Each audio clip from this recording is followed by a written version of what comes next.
Good afternoon. I'm 14 First Alert meteorologist Arden Gregory. This is a live look at the Owensboro Riverfront. Hot and sunny out there right now, but we've already got a few storms starting to pop up across the tri-state. We are on alert today for heat this afternoon and then storms later this afternoon and evening. But once this cold front moves through that's bringing us this chance of storms, our temperatures return to normal then through the rest of the week. And believe it or not, we actually have another cool down on the way over the weekend, and the start of next week looks almost refreshing. I mean, we're talking about almost a taste of fall to start next week, believe it or not. But let's talk about what's going on out there right now. There is a heat advisory in effect for the entire tri-state until 7 p.m. It is very hot and very humid right now, but we also have some thunderstorms starting to pop up. This is a loop of the past hour. So just within the hour, we've had clouds and then some spotty showers and storms just starting to bubble up across our region. There's more rain off to the west over southern Illinois and into Missouri. We've got one severe thunderstorm warning out around Cape Girardeau right now. And some of these storms are producing some heavy rain and some lightning, mainly along Union County and then stretching down into Gallatin County there. Much of the tri-state still mostly sunny and dry, but we will see some more of these spotty showers and storms popping up as we go through the afternoon, especially to the west-southwest. Then our rain chances really start to ramp up later this evening. Showers likely, some thunderstorms possible as we go through the evening and into the first part of tonight. Then that rain tapers off to the southeast by about 11 p.m., maybe midnight at the latest, and any remaining rain then tapers off as we head toward Wednesday.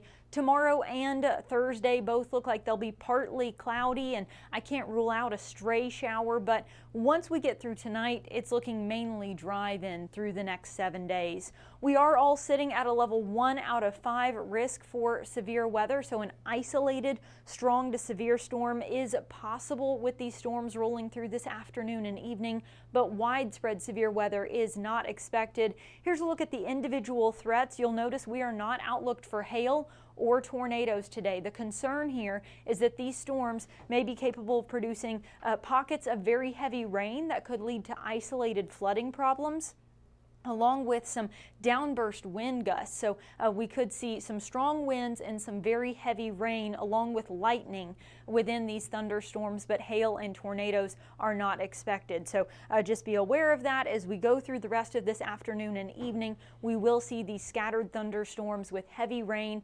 and strong winds both possible, but the silver lining is that those storms are coming along with a cold front, and that is going to finally bust up this heat wave. It is hot and it is humid out there today. Our temperatures are currently sitting in the mid to upper 90s. It's 95 in Oakland City, Evansville, Newburgh, and Owensboro. Henderson and Greenville are both sitting at 97, and when you factor in the humidity, it feels like we are well into the triple digits.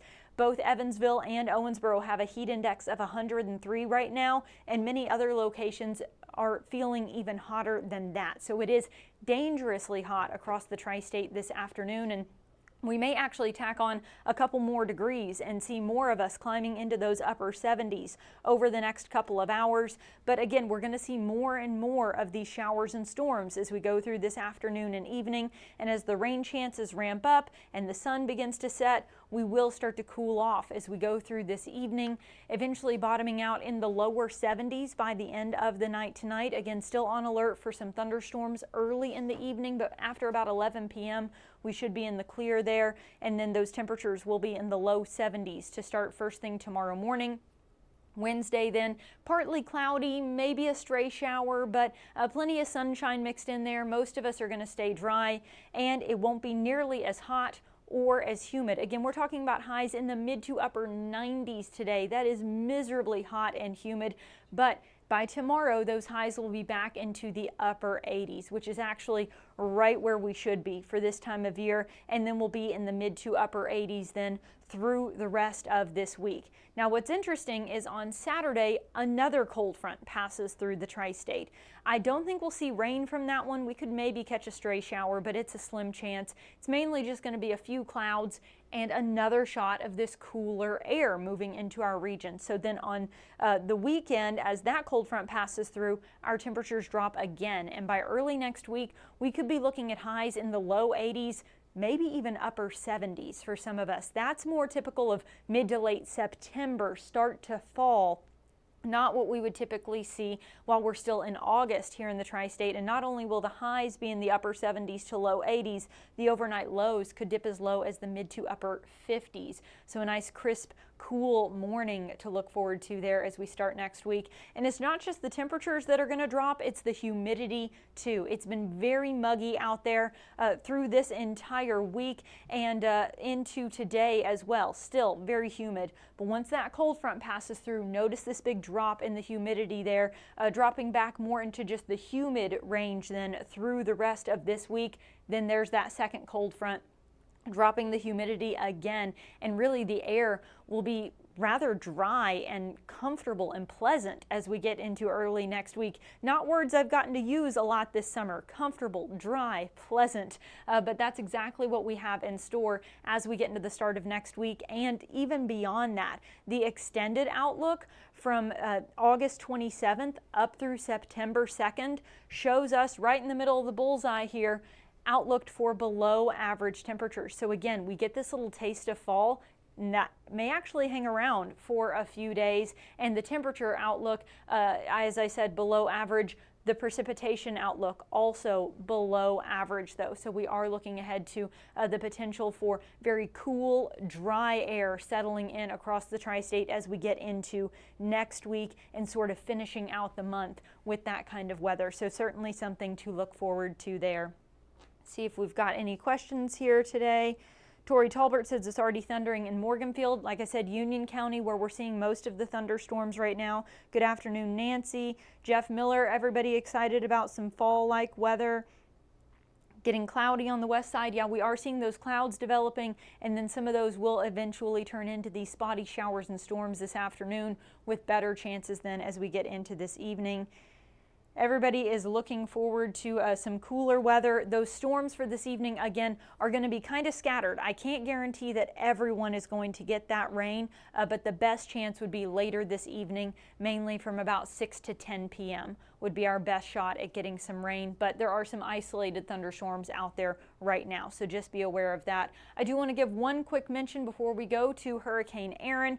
It has weakened. It's now a Category 2 storm with winds of 105 miles an hour. It's going to move northward and then eventually turn back to the northeast there, weakening back out of hurricane status as we go through the weekend. It is going to be a close call for some on the East Coast though, especially in North Carolina, that little bit of North Carolina that kind of juts out there. There are several islands there that are currently evacuating as this is a large storm system. So even if the actual eye of the hurricane doesn't make landfall, they're still going to get heavy rain, strong winds, choppy waters, flooding, all kinds of issues there along the East Coast. And it's worth mentioning, Erin is not the only tropical system that we're tracking. It's just the only one with a name so far. We've got this system outlined in orange here and then another one in yellow. That one in yellow has a 30% chance of becoming a named tropical system. The orange one has a 60% chance of becoming a named tropical system, and if either of those do eventually develop into having a name, the next one on the list would be Fernan, then Gabrielle, and then we work our way down the list from there. We are getting into the peak of hurricane season. You really see this spike in the number of named storms as you get into September. So we will likely be tracking more and more of these tropical systems in the coming weeks. But here at home, not expecting any local impacts. Like I said, we've got very hot and humid weather out there right now. A chance of storms later this evening, maybe some heavy rain and strong winds, so be on the lookout for that. We will be here tracking those as they move through. But then once that gets out of here later tonight, really a gorgeous 7-day forecast here. Just kind of a typically warm and muggy late August weather through the rest of this week. Then that little taste of fall as we get into early next week. I'm going to go ahead and wrap up your forecast, but don't go anywhere. Jamie French and Robinson Miles will be right back with your latest news headlines.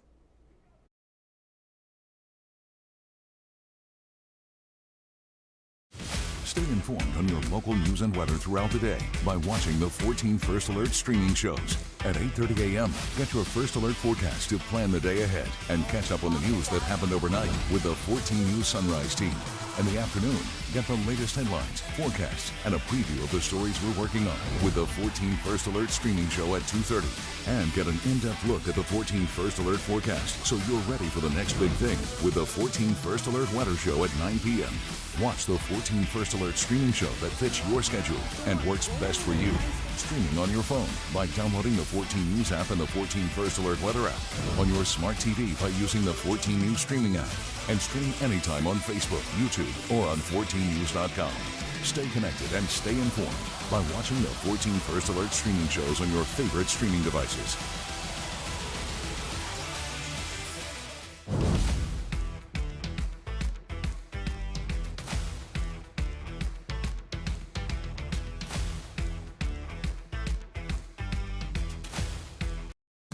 Live from 14 News, this is a 14 Digital News Desk update.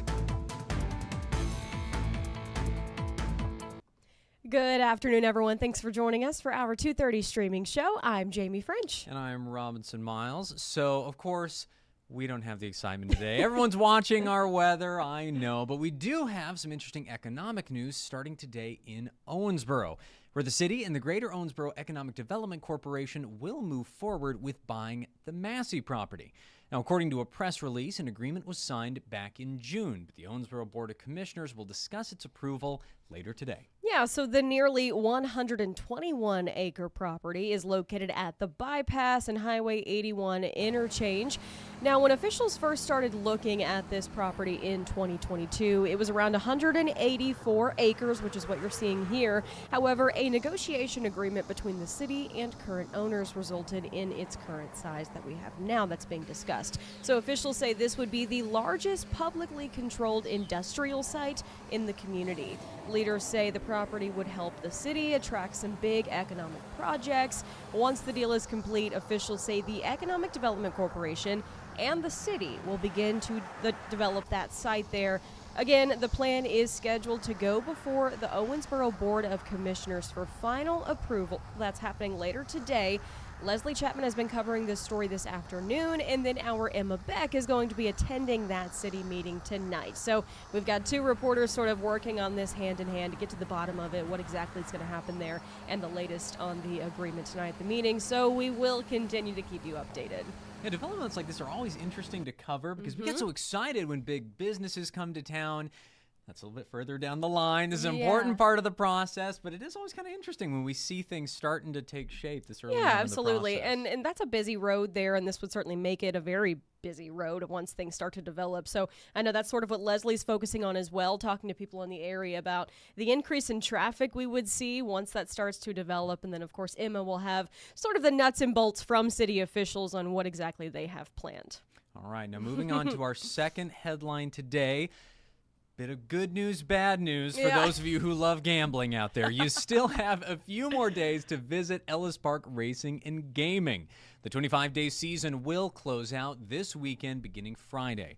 Now, according to a press release, the farewell weekend kicks off with 3 days of live racing beginning Friday at 11:50 a.m. Now, fans on track this weekend can take part in several events, including the finals of, you better believe it, the popular Wiener Dog and Corgi races on Saturday afternoon after the last race. Oh, that's my favorite thing about Ellis Park is the Corgi and Wiener Dog races. I mean, the horses are cool too, I guess, but the dogs, they're fun. That's so cool. Anyway, Sunday's program will also be the final dollar day of the season with the discounted food and beverages there at the concessions. Organizers say the featured race of the closing weekend is the 21st running of the $150,000 Ellis Park Turf Stakes. That's scheduled as race 8 on Sunday's card with a post time of 3:12 p.m. It's sort of like really signifying to me that summer is coming to a close now that Ellis is like wrapping up with their finale weekend. We've got too many of these things going on. School starting, this is happening, it's still blazing hot outside. I don't know how to feel about anything. I'm over the heat for sure, but I'm like not ready for all of these fun events like Ellis, to wrap up. That's kind of sad. I know. As someone who grew up, there wasn't a lot of horse racing where I grew up, and I will say, in terms of my favorite things about it, because it is very, very cool, The Wiener Dog and Corgi race my is gosh. right up there. Oh. I'd say a close second, though, is something we dealt with last night on the 10 when we had our big sports recap, is whenever Max Parker has to read strange and borderline inappropriate horse names. Yes. There are few things that give me greater joy than that. So creative. It's so yeah. great. Yeah. Oh, yeah. I can follow the prompter before he gets there, so it's like, oh, we've got a winner coming up. Oh, that's great. Well, so great. Sadly, it's coming to a close this year, but it'll be a good weekend for sure at Ellis Park. Perfect. Lots to look forward to there. Now, of course, we've got our evening shows coming up, so we have all these stories and a whole lot more in a whole lot more detail. 14 News at 4, 5, and 6, and then, of course, this evening at 10. All right. Thanks for watching this afternoon. Have a great day.